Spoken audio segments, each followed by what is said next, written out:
So let me ask. Sorry. Hey. No. Very I love passionate it. about that. No, I Goodness. love how passionate you are. Yeah, because if you have to recover your mind. I don't know what else to say. You have to recover your mind. So in conjunction with recovering your mind Right. and this dystopia that we are currently living in and And about to, co-creating. I want to ask, what do you think the future of events looks like in the next 10 Oh years? my God. The next 20 Thank years you for even? asking. Oh my God. I want to launch my campaign. Okay. Wait, Oh, which here is we my go. camera? Here we go. Where's the Let's camera? go. Yeah. The camera is right there. Okay, I'm launching my campaign.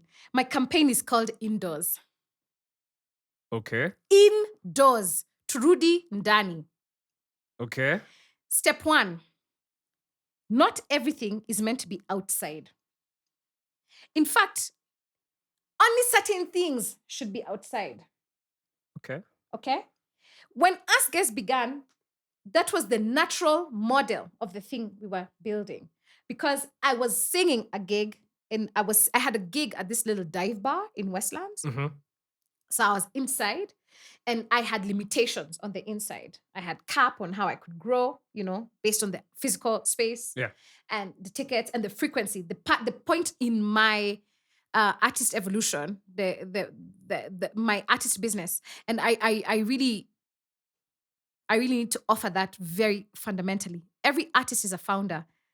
Every artist is a founder. The way, like, if you're thinking about like tech ed, climate change, like, people who found things, Sam Altman, you are a founder. As an artist, you're a founder. Fundamentally, you have an enterprise. If you figure out how to sell tickets, how to build revenue lines, you're running an enterprise. That is the truth. I wish more people would just come to that conclusion early. But this is why we built Perform Music Incubator, to get you there first. You are an enterprise. You are a founder. What you do with that information after that is up to you on how far you can go with commercializing. But literally, that is it. So my model wasn't working. So then I said, with my homies, these are the things that you're doing, and these are the places where it's not working. So now just do the opposite. Okay. Try. Okay? The opposite. Try X. The experiment worked. The experiment was new. It was nouveau for the space that it was in. Yeah. Outdoors, bring your own booze, music that you don't know. The thing looks great. It's a music first user. There's nothing else going on here but the music and the vibes. Yeah. And then that became commonplace and then became true to market because we're Kenyans, right? So if you're selling this thing and it's working, I just come and plonk my shop next to you and sell the thing you're selling because it's working. Yeah, because it's working. Na soko ni kubwa. Si tutanunua yako na wanunue yangu. Kweni ni nini? So then you have 90 phone shops next to each other selling the same phone. Right? And destroying everybody's like margin. I always wondered how that happens. They're all just lined up together with the same exact things, same prices. So that's exactly what happened in the event space. So Blankets defined the event space, these outdoor experiences, and then that became the truth of the template. And there were so many moments in the evolution. I'm like, why? Why are you outside? Why is this gig of yours outside? Outside is a pain in the ass. There are no fit for purpose spaces. With the exception of the carnival ground, there are no fit for purpose spaces. Really? There are zero outdoor spaces that are fit for purpose.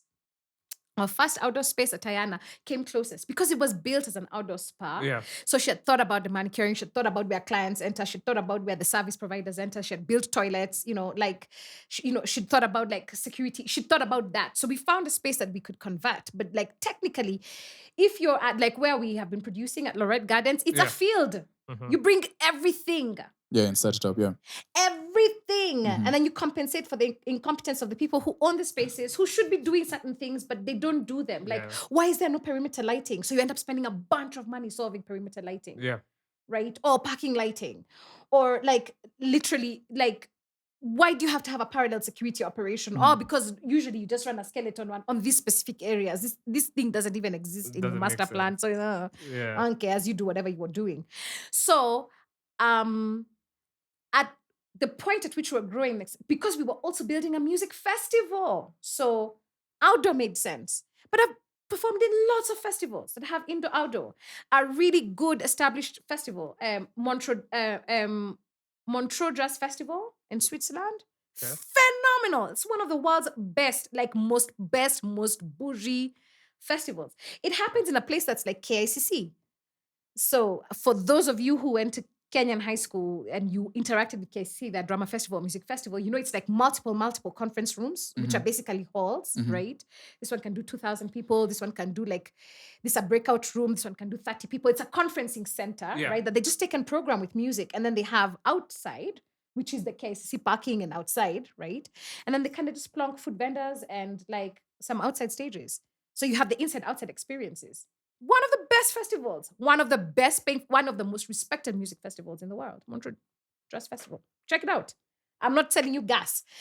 So the idea of outside was because we were just solving our problem and a format that we had designed. It is not their template. Yeah. Now, as we scale, this thing becomes much more a pain in the ass, because the consumer becomes more sophisticated. And even you as a producer become more sophisticated. Yeah. So we're all aspiring for better. Better costs a lot of money. It does. But people are not willing to go beyond a certain point in terms of ticketing. I'm not saying that. There's a lot of published data around that, where the actual Kenyan consumers, where their sweet spot of ticket purchase. That's commissioned research. There's some World Bank research around that. There's some sector research around that. Some HIVA. There's a lot of research around that. Right? So there's a threshold that you're not willing to go beyond. So it's okay. And even us, we're okay, so if we maintain that to be true, so that you can keep access, right? Because if you go beyond that threshold, there's people who can afford beyond that threshold, but a lot of people fall off. Yeah. Right? So then, instead of the festival fulfilling its function of discovery and putting people in front, because the festival is a marketplace for artists. I put you directly in front of consumers. And consumers get a chance to be oh, I didn't know that. Oh, that's interesting. Oh, I want to engage with that. Oh, wow, that's really cool. I love that so much. Can I have some merchandise? We are a marketplace. Yeah. Right? The platform is a marketplace. So no middleman, just the platform gives you the stage, and you as the artist, jitete kwenye huyu consumer.